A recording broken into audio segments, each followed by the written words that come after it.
Olá, sejam todos e todas muito bem-vindos e bem-vindas. Eu sou Beto Ramos e esse é o programa Café com Espiritismo.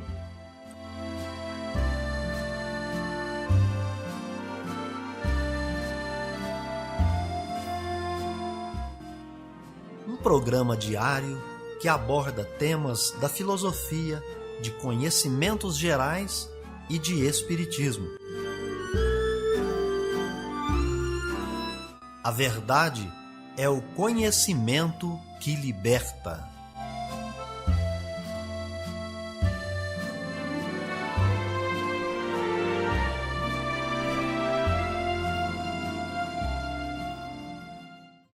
Bom dia para você que chega por aqui. Hoje é quinta-feira, 5 de agosto e está no ar Café com Espiritismo. Notícias, informações, dicas importantes e mensagens você acompanha só aqui no Café com Espiritismo.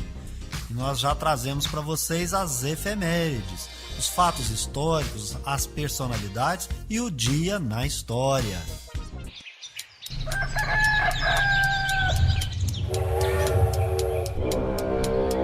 Dia na história.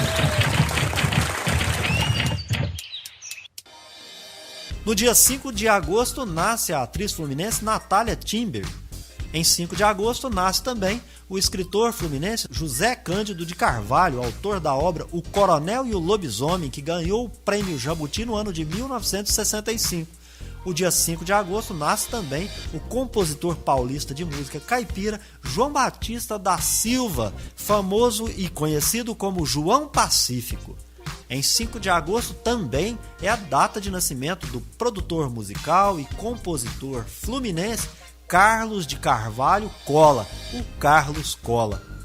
Nesta ocasião, 5 de agosto, ocorre o atentado na Rua Toneleiro, que fere Carlos Lacerda e marca a derrocada do presidente Getúlio Vargas, o levando ao suicídio 19 dias depois.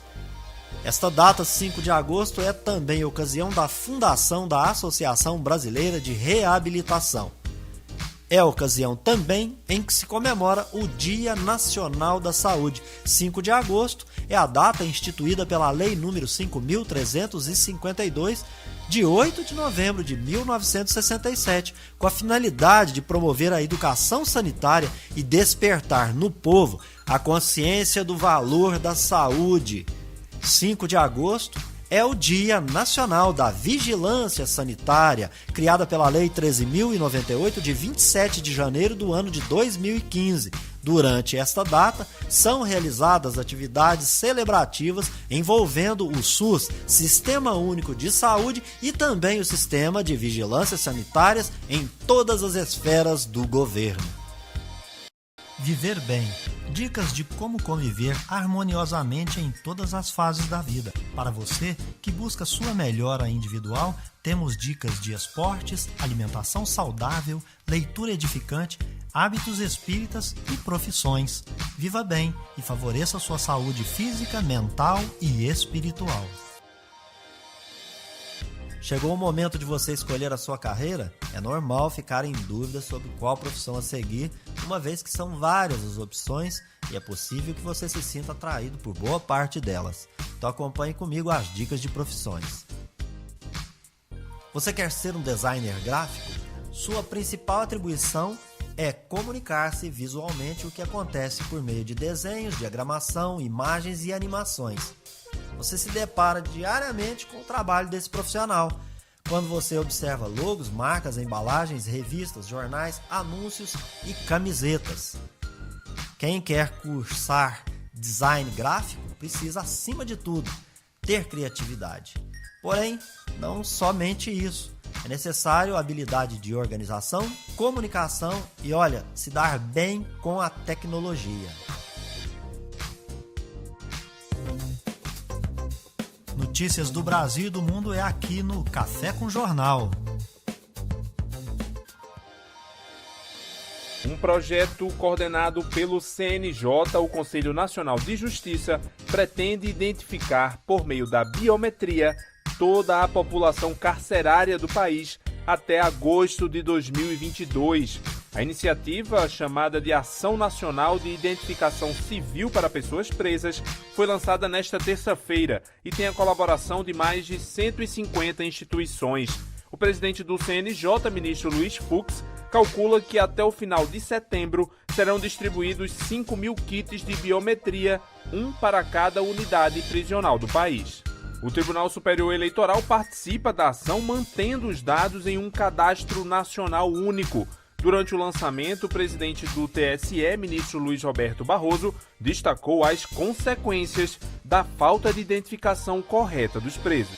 O projeto também conta com investimento de 35 milhões de reais do Ministério da Justiça e Segurança Pública, como destacou a diretora-geral do Departamento Penitenciário Nacional, Tânia Fogaça. O PNUD, Programa das Nações Unidas para o Desenvolvimento, é outro parceiro da Ação Nacional de Identificação Civil para Pessoas Presas. Segundo o representante da ONU, Carlos Arboleda, o PNUD trabalha para que até 2030 toda a população mundial tenha documentação. No Brasil, dados do Poder Executivo demonstram que cerca de 80% das pessoas presas não têm documentos. A ausência de documentos é um obstáculo para se exercer cidadania e acessar direitos. A ação para identificação civil dos presos vai contar ainda com a publicação de guias e treinamento de profissionais para que o registro das pessoas privadas de liberdade funcione de forma permanente. Da Rádio Nacional em Brasília, Lucas Por Deus Leon. Se os passeios e alguns tipos de consumo diminuíram por causa da pandemia, o lixo produzido pela população em quarentena aumentou. É o que aponta o panorama realizado pela Abrelp, Associação Brasileira de Empresas de Limpeza Pública e Resíduos Especiais. De acordo com a pesquisa, resíduos domiciliares e de limpeza urbana tiveram aumento médio de 10% no país no ano passado. Também cresceu o número de materiais recicláveis coletados, num aumento médio de 25%. O presidente da Abrelp, Carlos Silva, explica essas mudanças num período tão complexo. Foi justamente por conta de uma mudança brusca no padrão de consumo da população e no deslocamento dos centros de geração, que antes também estavam distribuídos em escritórios, indústrias, restaurantes, shopping centers, e agora passaram a ficar mais concentrados nos domicílios, por isso esse aumento observado no decorrer de 2020. A pesquisa faz ainda uma análise dos últimos 10 anos, período de existência da Lei 12.305, sancionada em 2 de agosto de 2010 e que instituiu a Política Nacional de Resíduos Sólidos. De acordo com o panorama, a geração total de resíduos sólidos aumentou cerca de 19% no país, com um crescimento de 9% no índice de geração por pessoa. A região Sudeste é a que mais contribui com os resíduos, gerando quase 50% de todo o material descartado. A associação projeta que até 2050 deve dobrar a quantidade de resíduos sólidos na comparação com 2019. Para o mesmo período, a projeção de crescimento populacional esperado é de 12%, o que evidencia a influência decisiva no componente de perspectiva econômica, com aumento do PIB e do poder aquisitivo. Da Rádio Nacional em Brasília, Maíra Heinen.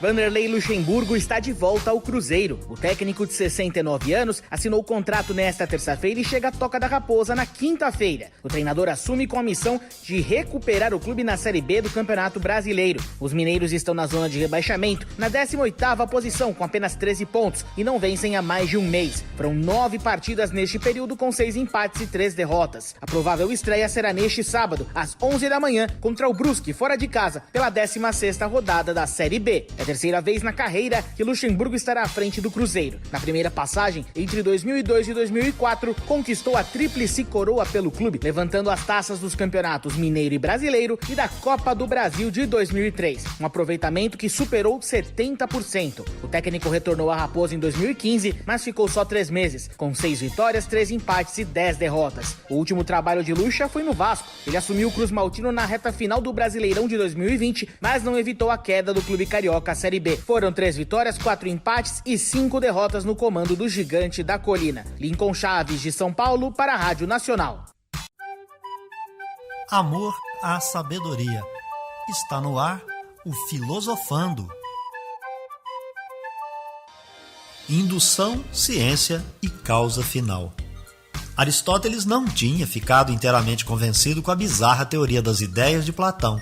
Ele também achava que o mundo era feito de formas, mas elas seriam simplesmente tipos naturais ou espécies.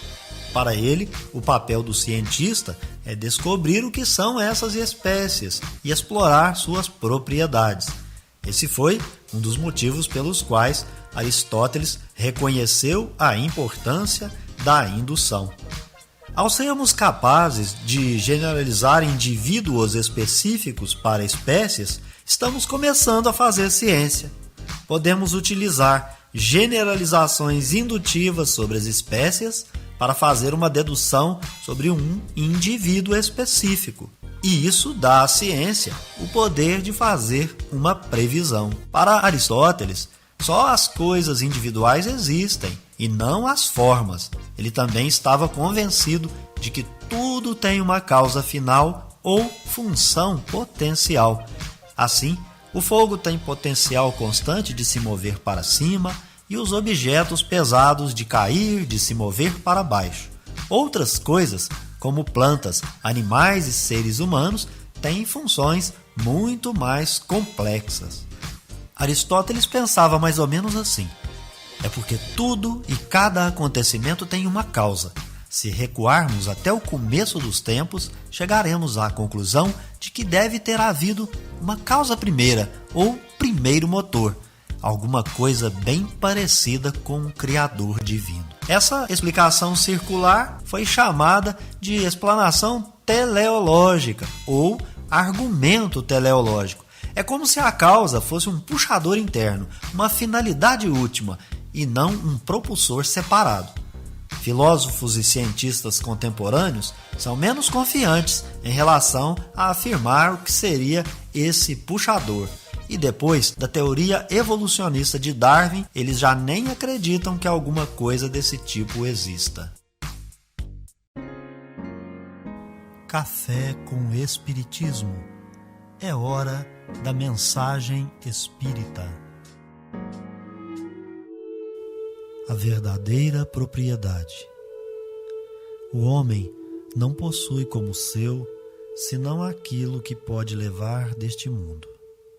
O que ele encontra ao chegar e o que deixa ao partir, goza durante sua permanência na terra. Mas desde que é forçado a deixá-los, é claro que só tem o usufruto e não a posse real. O que é então que ele possui? Nada do que se destina ao uso do corpo, e tudo o que se refere ao uso da alma. A inteligência, os conhecimentos, as qualidades morais. Eis o que ele traz e leva consigo, o que ninguém tem o poder de lhe tirar, e o que ainda mais lhe servirá no outro mundo do que neste. Dele depende estar mais rico ao partir do que ao chegar neste mundo, porque a sua posição futura depende do que ele houver adquirido no bem. Quando um homem parte para um país longínquo, arruma a sua bagagem com os objetos de uso nesse país, e não se encarrega de coisas que lhe seriam inúteis. Fazei, pois, o mesmo em relação à vida futura, aprovisionando-vos de tudo o que nela vos poderá servir. Ao viajante que chega a uma estalagem, se ele pode pagar, é dado um bom alojamento. Ao que pode menos, é dado um pior. E ao que nada tem, é deixado ao relento. Assim acontece com o homem quando chega ao mundo dos espíritos. Sua posição depende de suas posses, com a diferença de que não pode pagar em ouro.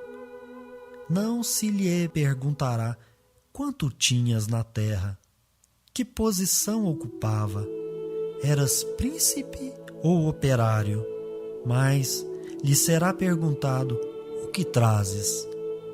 não será computado o valor de seus bens nem dos seus títulos, mas serão contadas as suas virtudes, e nesse cálculo o operário talvez seja considerado mais rico do que o príncipe. Em vão alegará o homem que antes de partir pagou em ouro a sua entrada no céu, pois terá essa resposta: as posições daqui não são compradas, mas ganhas pela prática do bem. Com o dinheiro pode comprar terras, casas, palácios, mas aqui só valem as qualidades do coração. És rico dessas qualidades? Então, sejas bem-vindo, e teu é o primeiro lugar onde todas as venturas te esperam. És pobre? Vai para o último, onde serás tratado na razão de tuas posses. Ao nascer, o que trazemos de verdade? E ao morrer, levamos algo ou tudo fica na terra? Pascal, no ano de 1860, em Genebra, Suíça, traz uma grande lição que foi utilizada por Allan Kardec no Evangelho segundo o Espiritismo, item 9 do capítulo 16, com o fantástico título A Verdadeira Propriedade. Não trazemos nada que seja para uso do corpo e também não levamos nada disso. Na terra só temos o usufruto das coisas materiais. Nunca haverá para o ser humano a posse real dessas coisas. Isto porque há o perecimento do corpo, que chamamos morte. Mas todo o espírito possui uma propriedade real, verdadeira. Trata-se da inteligência, dos conhecimentos e das qualidades morais. Tudo isso se refere ao que realmente serve de uso para a alma. Nada disso poderá ser dado ao espírito e também não lhe poderá ser retirado, porque se tratam de conquistas da alma. Tudo que serve tanto no mundo material quanto no espiritual. A posição do espírito na escala dos espíritos depende dessas aquisições. Quem mais evoluiu será mais feliz. Quem nada amealhou terá mais necessidades de repetir novas reencarnações. O que significam as posições e as posses na terra? Perguntariam alguns. São as experiências que proporcionam oportunidades de aquisições de virtudes e conhecimento. O que levamos ao morrer é o resultado dessas experiências. Nenhum pagamento prévio do ponto de vista material, tais como indulgências, promessas ou a pseudo-caridade material, desprovida do sentimento, serão exigidas ou aceitas. O que interessa ao espírito são as virtudes que adquire. Nesse sentido, ou o espírito desencarna pobre ou rico.